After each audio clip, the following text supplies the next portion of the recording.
नमस्कार. मी माझा मतदानाचा हक्क बजावलेला आहे. लोकांनाही नम्रपणे विनंती करेल सर्व मतदार माता बंधू भगिनींना की आपण आपलाही मतदानाचा हक्क बजावावा आणि आपलं मत हे राष्ट्राच्या विकासासाठी, राष्ट्राच्या हितासाठी, आपल्या शहराच्या विकासासाठी मला वाटतं आपलं मतदान करावं. आपण आपला परिवार, आपला मित्रपरिवार, काही आपले शेजारी असतील अशा सर्व लोकांना आपण आव्हान करावं आणि मतदानाचा हक्क बजावावा असे नम्रपणे आव्हान करू इच्छितो. आपण हॅट्रिक करणार का मामा?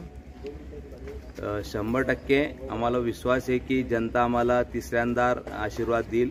आम्ही जनतेसमोर विकासाच्या मुद्द्यावरती गेलेलो आहोत आणि मागच्या 10 वर्षात लोकांनी अनुभवलेलं आहे. बऱ्याच वेळेला कानाने ऐकलेलं खोटं असू शकतं पण डोळ्यांनी पाहिलेलं खोटं असू शकत नाही. म्हणून 10 वर्षात राजू मामा काय हे लोकांनी अनुभवलेलं आहे आणि मला वाटतं त्या विकासाच्या मुद्द्यावरती जनता आम्हाला आशीर्वाद देईल.